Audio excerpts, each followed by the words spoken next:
चलिए बच्चों, अब नया टॉपिक स्टार्ट कर रहे हैं। इसमें नेक्स्ट टॉपिक उसी के वैसे तो कंटिन्यूएशन में है। और कंटिन्यूएशन में क्या है बच्चों, देखिए पहले हमने पढ़ा था इसमें angle of friction and angle of repose. ये आपने एंगल ऑफ रिपोज पढ़ा था। इस तरह से अगर ये एंगल आप थीटा ले लें या अल्फा ले लें, व्हाटसोएवर में भी, और यहाँ कोई अगर ऑब्जेक्ट रखा होता है तो ये ऑब्जेक्ट क्या करता है, नीचे स्लाइड डाउन करता है। और ये जो मिनिमम एंगल होगा, this minimum angle at which this object is just about to slide down और it was to slide down, it is known as angle of, क्या होगा बच्चों, sliding, angle of sliding.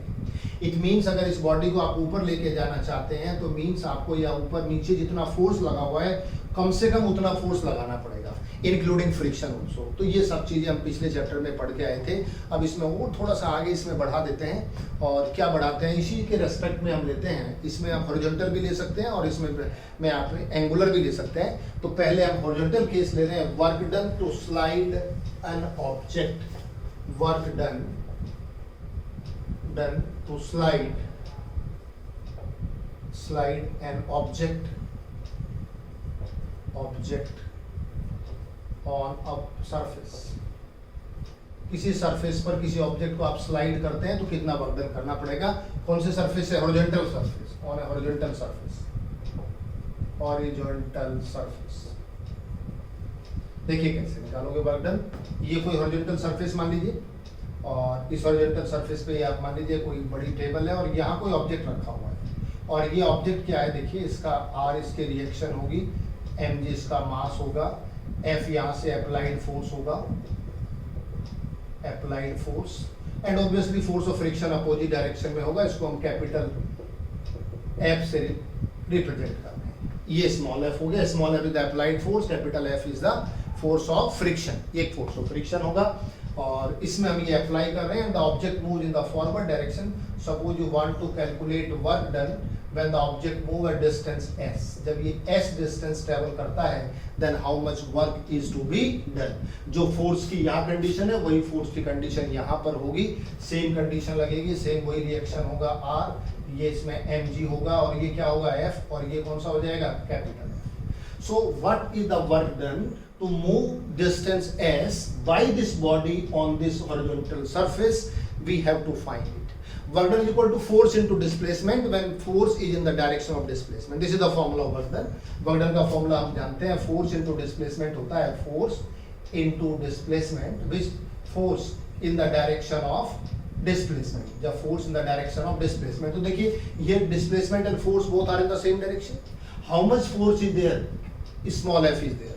Small f is the force which is acting in the forward direction. So what is minimum force required to move it forward? What is minimum force required to move it forward? It is equal to slightly greater than this f, slightly greater than this f.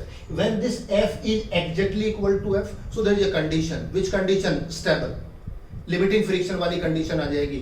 Slightly increasing this value of f greater than this f, it starts moving in the forward direction. और जो slightly greater than है, that is negligible as compared to the force applied or as compared to the force of friction. So roughly we can assume that this force f is required to move the body in the forward direction. So how much work is done? Now work done on the body, और जिसको हम object कह रहे हैं, जिसको on the body और object whatsoever में भी of mass m, w is equal to f into s, force f, small f, and displacement is s because both are in the same direction.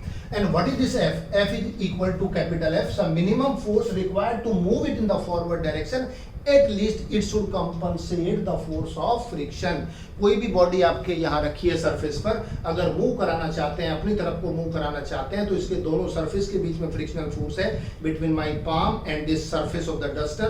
So at least applied force must be equal to the force of friction, rather slightly greater than the force of friction. तो जो applied force है वो थोड़ा सा ज्यादा होना चाहिए force of friction से, और वो थोड़ा सा कितना ज्यादा होना चाहिए, very small, that term can be negligible as compared to this force, and that's why this is, what is this? This is force of friction, we can assume equal to small f, f के बराबर मान सकते हो, तो ये बन जाएगा f into s, ठीक है। And what is this f? F, it is equation number 1, what? F को आपने क्या डिफाइन किया है, mu into R, mu into R, where mu is the kinetic friction, coefficient of kinetic friction, आप mu के भी ले सकते हैं, आगे तो म्यू ही लिखेंगे इसको, म्यू के into R, and what is R from this, R is the vertical upward force, so there is no acceleration of the body in upward or downward direction, that's why R will balance the weight of the body because it's the reaction of this mg, so R is equal to mg mu k and that it will be mg, so this is the formula of where R is equal to mg, R क्या है यहाँ पर, mg के equal है, so this is the work done to move the object in the forward direction, एक तो ये बात है समझ में थी, ये तो हॉरिजॉन्टल का केस हो गया। अब हम दूसरा केस लेते हैं बच्चों, उसमें भी हम वर्क डन निकालेंगे बट ऑन इंक्लाइंड प्लेन, अब हॉरिजॉन्टल सरफेस नहीं है, on an inclined plane, on an inclined plane, inclined plane पे निकालना चाहते हैं तो देखिए कैसे निकालेंगे, you can find work done on inclined plane, ये कोई इंक्लाइंड प्लेन आपने माना, ये इंक्लाइंड प्लेन है A B and C, this is angle suppose theta, suppose this is an object kept over here, और ये जो ऑब्जेक्ट एम होगा इस पे कौन कौन से फोर्सेज काम करेंगे, सबसे पहला फोर्स जो हम जानते हैं जो ग्रेविटेशनल की वजह से होता है, ग्रेविटी की वजह से कितना होगा, weight which will act vertically downwards, दूसरा फोर्स यहाँ रिएक्शन काम करेगा इन दिस डायरेक्शन। अब देखिए जब हॉरिजॉन्टल सरफेस थी, ये हॉरिजॉन्टल सरफेस थी तो रिएक्शन ये था इस पे नॉर्मल, अब आपने इसको क्या कर दिया, इंक्लाइन कर दी, रिएक्शन भी कैसा हो गया, इंक्लाइन हो गया, तो reaction means it is on the plane and now plane is incline, इस पर परपेंडिकुलर बनेगा r, alright, and by geometry if this angle is theta then if you will resolve it into two components, अगर इसको आप resolve करना चाहते हैं दो कंपोनेंट में तो ऑब्वियसली हमने बताया था ज्योमेट्री से एंगल भी कितना हो जाएगा, थीटा, ये थीटा, ये 90 माइनस थीटा, ये कितना हो 90 माइनस थीटा, और ये परपेंडिकुलर है that's why it will be theta. अब इस mg को रिजॉल्व कर सकते हैं, mg can be resolve into two components by using vector, और थीटा के लॉन्ग कंपोनेंट कौन सा होता है, cos, it is mg cos theta. अब देखिए वेक्टर कितने इंपॉर्टेंट है, कितनी जगह हम यूज करते हैं वेक्टर्स को, और ये क्या बना बच्चों, mg sin theta, mg sin, ठीक है, ये कंपोनेंट हो गया। अभी तक आपने कुछ नहीं किया, we have assumed that an object kept on the surface, inclined surface, then these forces will act on the body. अब फ्रिक्शन फोर्स किस डायरेक्शन में होगा, अब देखिए फ्रिक्शन फोर्स की अपनी कोई डायरेक्शन नहीं है, वो अप्लाइड फोर्स पर डिपेंड करता है, अगर आप इसको नीचे की तरफ लेके जाना चाहते हैं तो फ्रिक्शन फोर्स ऊपर जाएगा, और अगर आप ऊपर की तरफ मूव कराना चाहते हैं then how much force is applied in the upward direction, what is this small f, this is applied force, this is applied force, then how much friction will act on this direction, then friction will be in this direction, friction is always in the opposite direction to the motion of the body, when the body is moving in upward direction the friction force will be along the inclined plane but in a downward direction, friction इधर हो गया, ठीक है, अगर friction body नीचे लेके जाते तो फ्रिक्शन किधर हो जाता, ऊपर हो जाता, और जब बॉडी को ऊपर लेके जा रहे हैं तो फ्रिक्शन फोर्स किधर हो जाएगा, नीचे हो जाएगा। तो देखिए इस वाले फोर्स को क्या करना पड़ेगा, अगर आप इसको ऊपर मूव कराना चाहते हैं उसको दो काम करने पड़ेंगे, एक काम तो इसको mg sin थीटा को बैलेंस करना पड़ेगा, और दूसरा इस f को भी बैलेंस करना पड़ेगा, ठीक है। So the forcing acting on the body are, work done से पहले कुछ इसकी आउटलाइन बना देते हैं, the forces acting on the block और बॉडी आर, कौन कौन से फोर्सेज हैं ब्लॉक के ऊपर वो हम बताना चाहते हैं। देखिए the forces on the block और बॉडी आर, कौन सा फोर्स आएगा, सबसे पहले तो क्या आएगा, इट्स वेट किधर है, वर्टिकली डाउनवर्ड्स, सेकंड बताइए its reaction R normal to the surface, and third is frictional force F किधर, as shown in figure, figure में दिखा दिया आपने, when object is moved in upward direction and suppose it is moved through a distance s, कितने distance move किया, s distance, so again we can apply the same formula, force and displacement both are in the same direction. Now let me know how much minimum force is required to move it up. How much minimum force is required to move it up? The force required, the minimum force required to move the block, इसको block मान लीजिए, ये जो हमने object है किस form में ले लिया, ब्लॉक की फॉर्म में ले लिया, आपने ब्लॉक ले लिया, तो move the block upwards on inclined plane, on inclined plane. बताइए कितना चाहिए आपको, चाहिए F plus M G sine theta. F तो ये हो गया फ्रिक्शन फोर्स, ये भी कंपनसेट करना पड़ेगा, और एम जी साइन थीटा ये हो गया, ये भी आपको कंपनसेट करना पड़ेगा। ये इंक्लाइन प्लेन पर ऐसे रखा हुआ है, ऐसे रखा हुआ है। अब एक तो इसका वेट का कंपोनेंट है एम जी साइन थीटा, जिसकी वजह से नीचे आना चाहता है, और दूसरा जब ऊपर लेके जाना चाहते तो फ्रिक्शनल फोर्स भी है। तो कम से कम ऊपर कितना फोर्स लगाना पड़ेगा, M ji sine theta plus F. But बताइए एफ क्या पढ़ा है आपने, एफ किसके इक्वल है, फ्रिक्शनल फोर्स, और फ्रिक्शनल फोर्स आपने कितना पढ़ा, म्यू इनटू आर। अब हम म्यू के की जगह म्यू लिख देते हैं, simple. It is the coefficient of kinetic friction when the body in the form of motion, then it becomes kinetic friction. और आर कितना होगा, this is equation number first. Since there is no vertical acceleration, body तो ऐसे जा रही है, ऊपर नीचे तो मूव नहीं कर रही है, तो अगर ऊपर नीचे बॉडी मूव नहीं कर रही है तो आर किसके इक्वल होना चाहिए, mg cos थीटा के इक्वल होना चाहिए।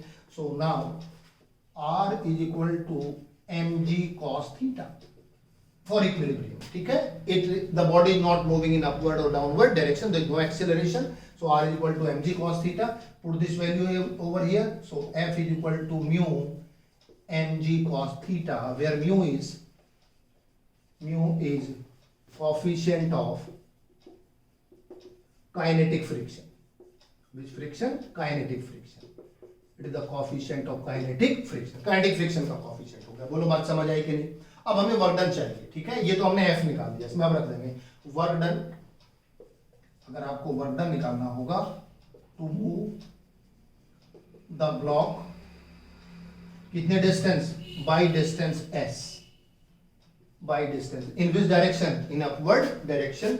W is equal to formula क्या होगा, F into S, applied force into displacement.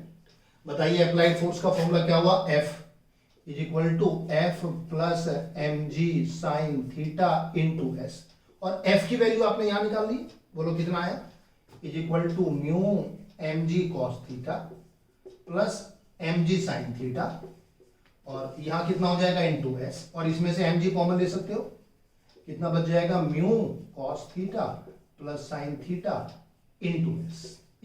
This is the work done.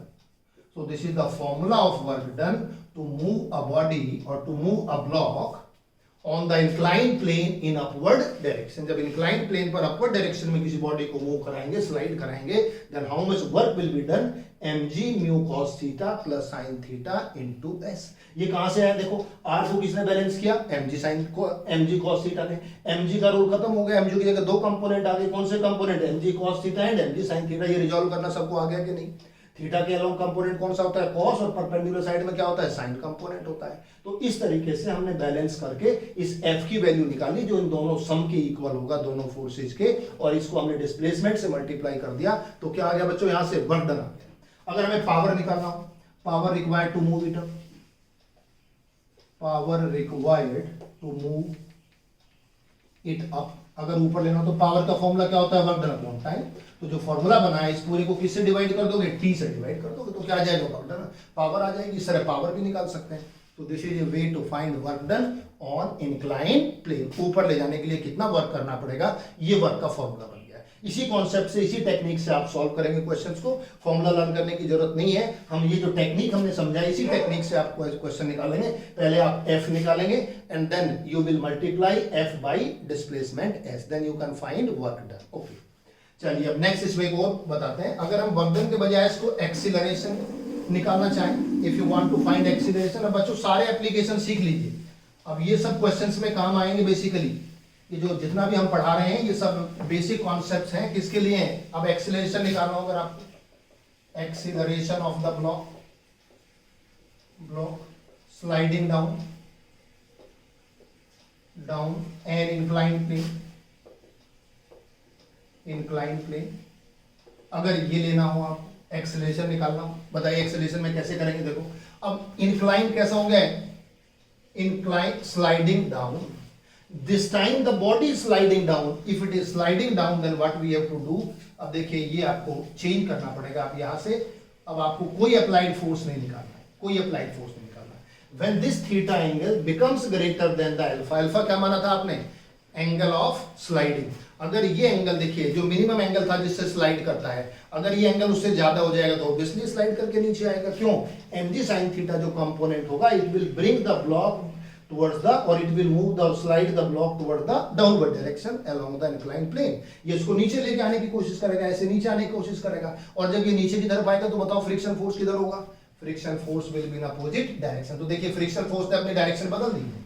जब मोशन ऊपर की तरफ था तो फ्रिक्शन फोर्स नीचे की तरफ था, जब मोशन ब्लॉक का नीचे की तरफ है तो फ्रिक्शन फोर्स किधर है? ऊपर की तरफ है। हम दोनों केस ले रहे हैं, बॉडी ये ऐसे भी जा सकता है और ये ऐसे भी आ सकता है, तो दोनों तरीके का मोशन ले रहे हैं। जब नीचे से ऊपर जाना होता है तो कितना वर्क करना पड़ेगा, जब ऊपर से नीचे स्लाइड होके आता है तो कितना एक्सीलरेशन होगा, ये हम कैलकुलेट करना चाहते हैं। अब बताइए एक्सीलरेशन का फॉर्मूला क्या? एक्सीलरेशन अगर मान ले कितना है, a है, और इस ब्लॉक का मास कितना है, जूम किया हुआ है आपने m। अब बताइए कितना फोर्स होना चाहिए, तो mg sin थीटा किससे ज्यादा होना चाहिए? f से। तो अगर ये a एक्सीलरेशन है, m मास है, तो न्यूटन सेकंड लॉ से कितना फोर्स हो जाएगा?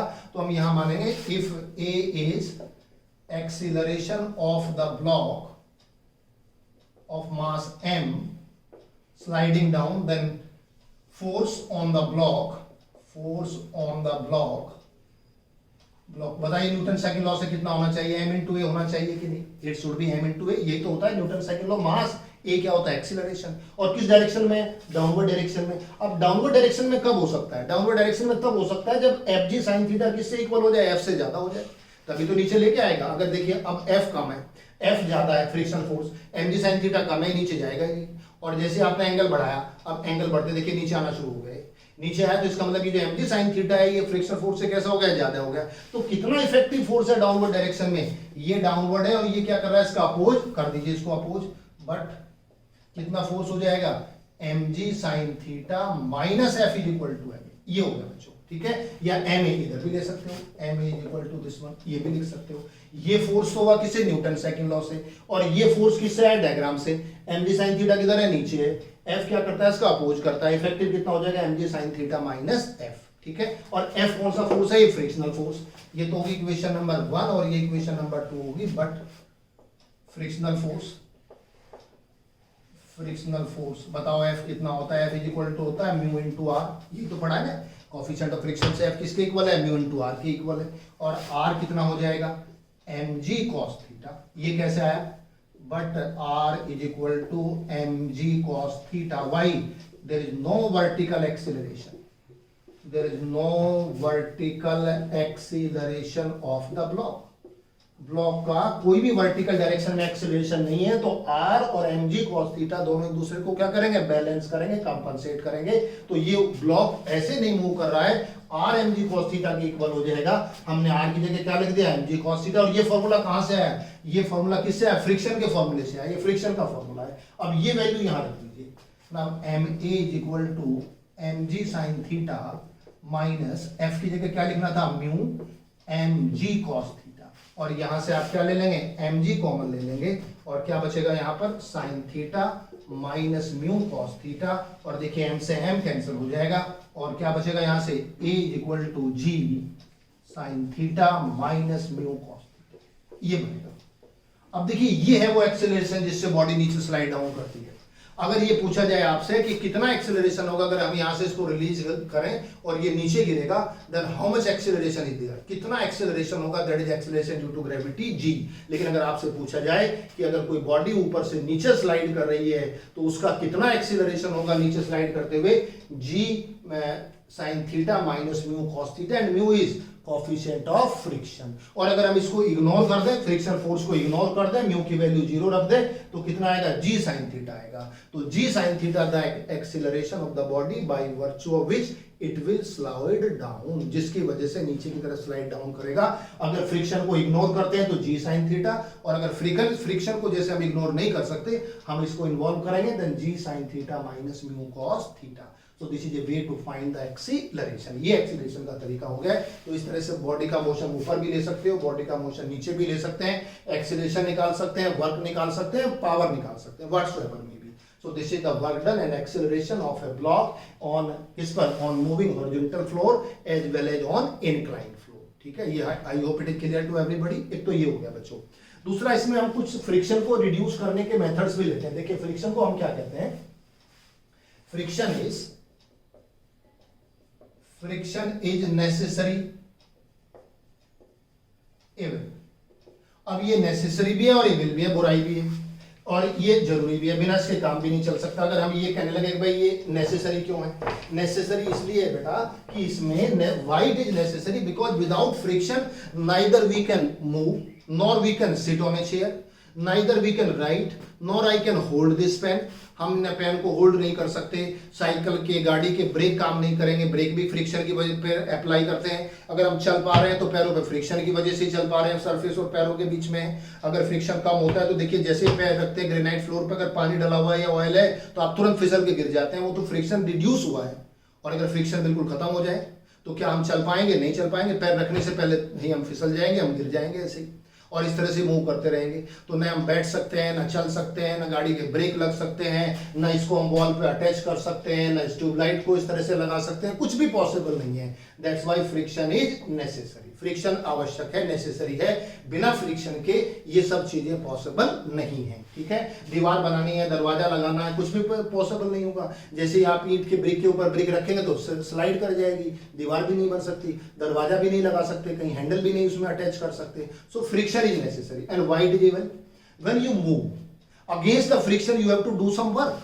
भाई टायर से, साइकिल से चल रहे हैं तो देखिए जब फ्रिक्शन होता है तो टायर्स के अगेंस्ट आपको फोर्स लगाना पड़ता है ना बॉडी के लिए। अगर फ्रिक्शन कम हो जाए then you need less force to move the body और साइकिल। ऐसे ही बाइक को चलाने के लिए आपको कम फोर्स लगाना पड़ेगा। ऐसे ही कोई मशीन होती है, ऑटोमोबाइल मशीन है, जब वो मूव करती है उसमें भी फ्रिक्शन होता है, फ्रिक्शन के against some work is to be done. तो वो जो वर्क डन होता है उससे कुछ एनर्जी एक्स्ट्रा वेस्ट होती है, वो हमें एनर्जी का वेस्टेज की वजह से हम क्या कहते हैं? It is evil. तो फ्रिक्शन नेसेसरी भी है और एविल भी है, बुराई भी है। ठीक है, अच्छा अब फ्रिक्शन को रिड्यूस कैसे कर सकते हैं? Methods to reduce friction, methods to reduce friction.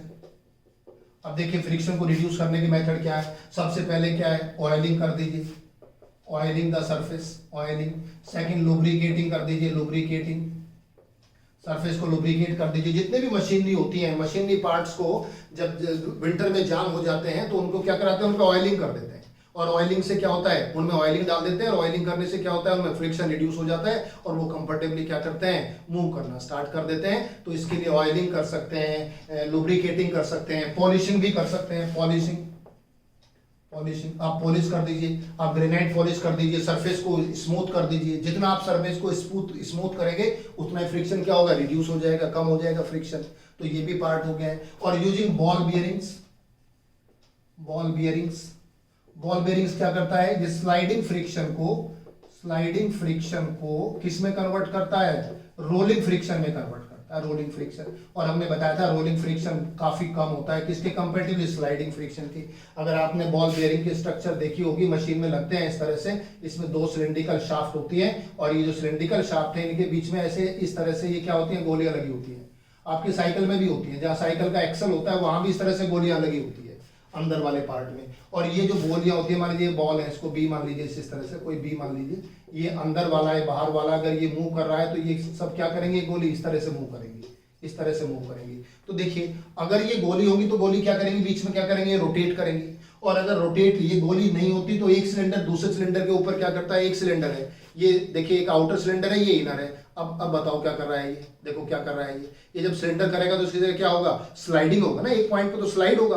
और जब एक पॉइंट पे स्लाइडिंग होगा तो कौन सा फ्रिक्शन आएगा? स्लाइडिंग फ्रिक्शन होगा। अब इसके अंदर ये गोली क्या करेंगी? इस तरह से क्या करेंगे? बॉल रोटेट करेंगी। तो जो रोटेट करेंगी ये क्या करेंगी?